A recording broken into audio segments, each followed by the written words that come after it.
அனைவருக்கும் வணக்கம். எல்லோரும் எப்படி இருக்கீங்க? நம்மளோட சேனலில் வீடியோ போட்டு ரொம்ப நாள் ஆச்சு. ஸோ ஒரு பெரிய அப்டேட்டோடு தான் வந்திருக்கேன். நீங்கள் ஆல்ரெடி ஷார்ட்ஸில் பார்த்துருப்பீங்க. நம்மளோட லாங் பெண்டிங் இந்த ஃபார்ம் ஹவுஸ் வந்து முடிஞ்சிட்டு சின்னதாக க்ளோஸ் ஃபேமிலியோட ஒரு சின்னதாக ஒரு பால் காசுற ஈவெண்ட் மட்டும் நடத்திக்கிட்டோம்.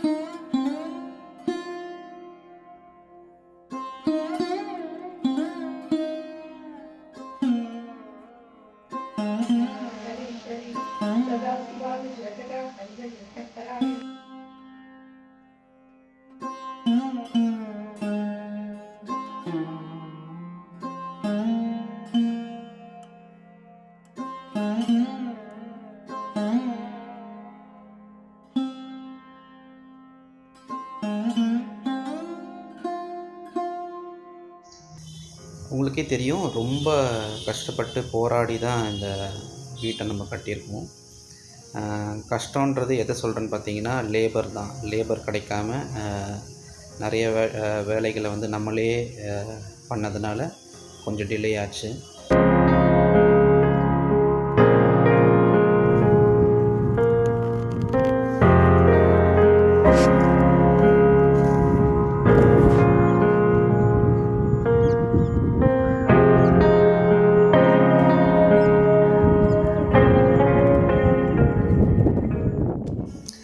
சரி, இந்த வீடியோவில் நம்ம என்ன பார்க்க போகிறோன்னா, இப்போது நம்மளுக்கு ஃபார்மில் வந்து பெருசாக ஒன்றும் ஆக்டிவிட்டி இல்லை. ஏன்னா இப்போ வந்து ஏப்ரல் மே வரப்போகுது, தண்ணியும் கம்மியாக தான் இருக்குது. ஸோ வந்து நாங்கள் வந்து ஆல்ரெடி வச்சுருந்த செடிங்களுக்கு வாரத்தில் 2 நாள் இல்லை 3 நாள் வந்து தண்ணி விடுறது தான் வேலை. அது எப்படி பண்ணுறோம், கரண்ட் இல்லாததுனால என்ன டிஃபிகல்ட்டி ஃபேஸ் பண்ணுறது தான் நம்ம பார்க்க போகிறோம். பார்த்திங்கன்னா, கிணத்துல இருக்கிற 2 உரை 3 உரை தண்ணியை வந்து மோட்ரு வச்சு நாம் தொட்டியில் ஃபில் பண்ணிக்கிட்டு, அந்த தொட்டியில் இருக்கிற தண்ணியை தான் வந்து நாம் பைப்பில் எந்த அளவுக்கு ஓஸ் போட முடியுமோ, இருக்கிற ப்ரெஷருக்கு எவ்வளோ தூரம் தண்ணி வருமோ அவ்வளோ தூரம் கொஞ்சம் தண்ணி இது பண்ணிக்கிறோம், தண்ணி அங்கங்கே பாய்ச்சிக்கிறோம். அதுக்கப்புறம் நம்மளோட தோட்டத்தில் வந்து ஓரங்களில் ஃபுல்லாக வந்து நாம் வந்து, அதாவது இந்த கிழுவை குச்சி இருக்குது பார்த்திங்களா, அந்த ஓரம் ஃபுல்லாக வந்து நாம் மரவள்ளி கிழங்கு வச்சுருக்கோம். ஆல்ரெடி நான் சொல்லியிருப்பேன். ஸோ அதுக்கு வந்து நாம் அவ்வளோ தூரம் தண்ணி எடுத்துகிட்டு போக முடியாது. அதனால் வந்து மேனுவலாக தான் வந்து தண்ணி வந்து பாய்ச்சிடும். அதுதான் நம்ம இந்த வீடியோவில் பார்க்க போகிறோம்.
இந்த கிழங்கு செடி வந்து டிசம்பர் எண்டில் வச்சோம். ஆல்மோஸ்ட் ஒரு 4 மாதம் ஆயிடுச்சு.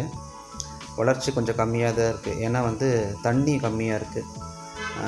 வீக்லி ஒரு 2 or 3 டைம்ஸ் தான் விடுறோம். மேற்கொண்டு இப்போ வந்து வெயில் அதிகமாக இருக்கிறதுனால வளர்ச்சி கொஞ்சம் கம்மியாக தான் இருக்குது.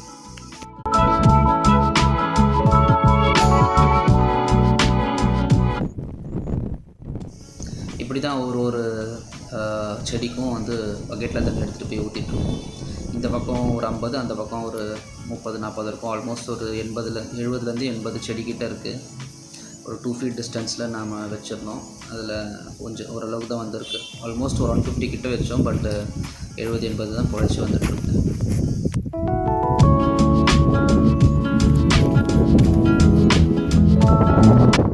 நிறைய பேர் கமெண்ட்ஸில் வந்து நம்மளோட கிழுவ வேலி பற்றி கேட்டிருந்தீங்க, எப்படி இருக்குன்னு. இதுதான் அதோட கண்டிஷன். இலையெல்லாம் கொட்டியிருக்கு, ஆனால் லைவாக தான் இருக்குது, பிரச்சனை இல்லை. இப்போது நம்ம வந்து நெட்டும் போட்டிருக்கோம், அது வந்து உள்ளுக்குள்ளே எந்த ஆடு எதுவும் வராமல் இருக்கிறதுக்கு. ப்ளஸ் இப்போ வெயில் தண்ணி கம்மியாக இருக்கிறதுனால இப்போது இலெல்லாம் கொட்டி இப்போ கொஞ்சம் இப்படி இதுவாக இருக்குது. இன்னும் மழை பெஞ்சால் தான் செழிப்பாகும். ஆனால் கொஞ்சம் நிறைய கிழுவ குச்சி வந்து செத்து போச்சு, காஞ்சிருச்சு, அது சொல்லி ஆகணும். தண்ணி கண்டிப்பாக தேவை, ரொம்ப தண்ணி இருக்கக்கூடாது.